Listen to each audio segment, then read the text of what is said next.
Doctors of Reddit, what is the rarest disease that you've encountered in your career?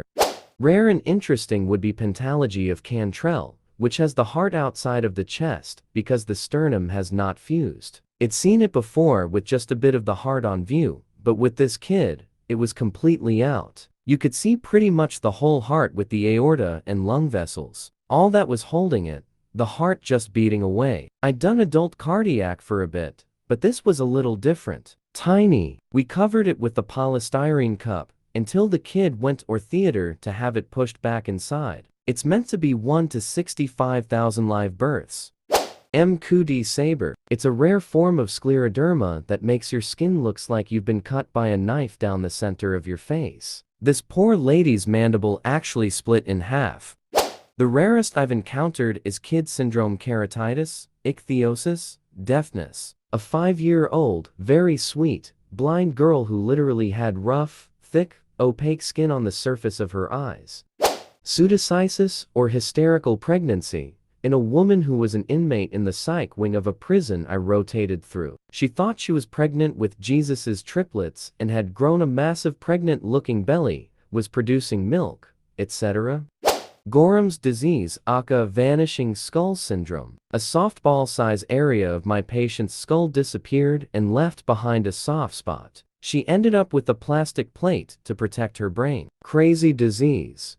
We had a patient once, a young girl, who was so sick that it broke our data analysis pipeline. When the code ingested a genome sequencing sample, it attempted to detect the chromosomal sex of the patient. It was using two metrics. The sample was considered female if it 1 lacked Y chromosome, and 2 was heterozygous on X chromosome, implying there were 2 copies of it. Otherwise, the sample was considered male. This one sample registered as female on metric 1 no Y chromosome, but male on metric 2, very little heterozygosity on X chromosome, which was not anticipated and resulted in our pipeline crashing. Upon investigation, it turned out that the parents of that poor girl were brother and sister to each other. As a result, she had very little genetic variation throughout her genome, not just X chromosome, and was consequently very sick, with a plethora of diseases typical for consanguineous births.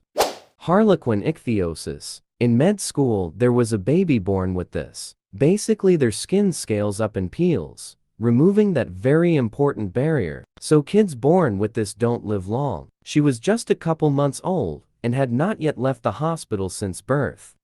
Fetus and fetu. 10-year-old boy pregnant with his parasitic twin PT. Edit. Case 10yo. Boy came in with enlarging abdominal mass and intermittent generalized weakness. Imaging revealed a parasitic fetus which was also growing in size. History revealed mass noted 2 years ago, which enlarged rapidly the last 3-4 months. Within days of admission, boy's organs begin to fail with no apparent reason. He was healthy and eating well when he was admitted. Family wanted surgical intervention to separate the parasitic twin. Against surgeon's advice, parasitic twin was basically starving or poisoning the boy to death. Surgeons opened the boy up and found that the boy and parasitic twin share a stomach, liver, heart, blood vessels, mesodermal organs basically too complex to operate. The boy passed away after. This happened to a poor family in underfunded government hospital in a corruption-infested country. The parasitic twin was donated to the hospital. It had teeth with hairy limbs with the longest curved baby nails. I can't describe it further. It is on display at the surgeon's hall. Edit 2.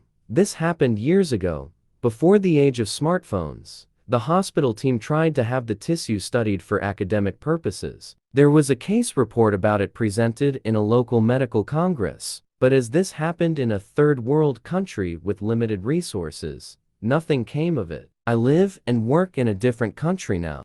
Fibrodysplasia ossificans progressiva FOP, a disease that calcifies soft tissue and turns it into bone. When I was a medical student, our group's cadaver had this disease. During dissections, we sometimes would get poked by spiky pieces of bone in random areas of her body. Also had a spine that resembled a small turtle shell.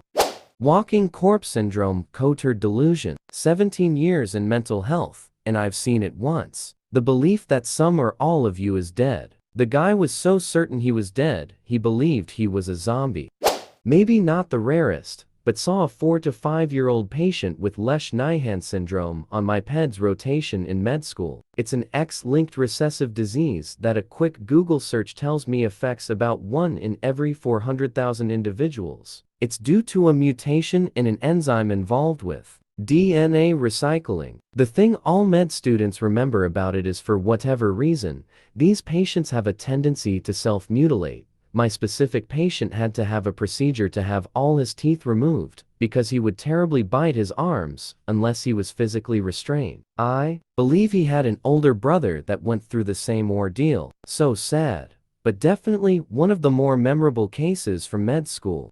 Eye doctor here. Patient had bilateral acanthamoeba keratitis. Estimated that 0.000% of contact lens wearers will be diagnosed with this condition. In one eye, my patient had it in both. Acanthamoeba keratitis is a rare parasitic infection of your cornea. Edit. I didn't think this would get that much attention. My patient presented after coming back from vacation complaining of a little hazy vision and his eyes feeling a bit off. His cornea looked pristine, but I did note a little ocular inflammation. Turns out he had an underlying autoimmune condition, ankylosing spondylitis, known to cause ocular inflammation uveitis, and recently stopped taking his medication. So I thought this was a slam dunk case. When he came back for his follow-up, we realized this was not a slam dunk, and we sent him out to a corneal specialist ASAP, and now he is back to 20/20th vision in each eye. His case ended up being caused by wearing his contact lenses while swimming in a lake. Remember, don't sleep,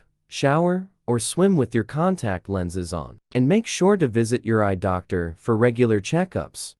Dermatologist here. Some fun ones. Chromadrosis, where sweat comes out in different colors. My patient's was blue. Argyria, a permanent discoloration from silver overdose. Aquagenic urticaria, an allergy to contact with water. My colleagues had a patient with catecholamine-induced ventricular tachycardia, AITAH. Every time this 13-year-old exercised vigorously or even got too scared, the adrenaline would induce a deadly arrhythmia that needs to be shocked before long in order for him to survive. Seriously. Anti-endo receptor encephalitis. 1 in 1.5 million. Psychotic symptoms: auditory or visual hallucinations, paranoia, delusions due to an autoimmune disorder where your body produces antibodies against endoreceptors in your brain. We've seen 2 this past year at our hospital. The real incidence of this could be higher than 1 in 1.5 meter, but might not be tested for often enough. Once someone gets labeled a psych patient, consideration of medical etiologies often goes out the window. On my OB rotation during a residency, I helped deliver a baby who had spots all over. Further blood testing revealed the baby had developed leukemia while in the mother. Didn't know that was really possible prior to that day. Incredibly rare. Actual scurvy. Poor old man didn't know how to cook after his wife died and ate nothing but biscuits.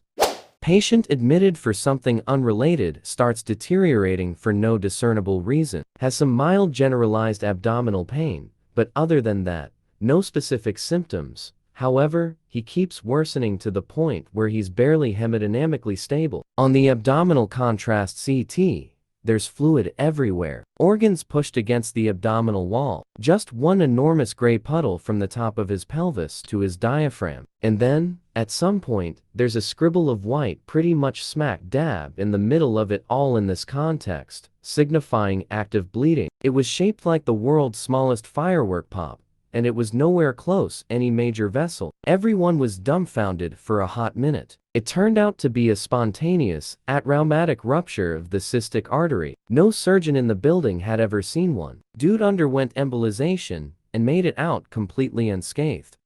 Malignant hyperthermia in my 11-year-old patient. I was only in my 2nd year of anesthesiology residency, and I thought she was going to die. I had a salty old anesthesiologist as my attending, and she calmly led the whole team through the treatment. My patient did great, and her labs were all normal when I took her to the PEDS ICU. I couldn't sleep for 2 nights, and still haven't gotten over it.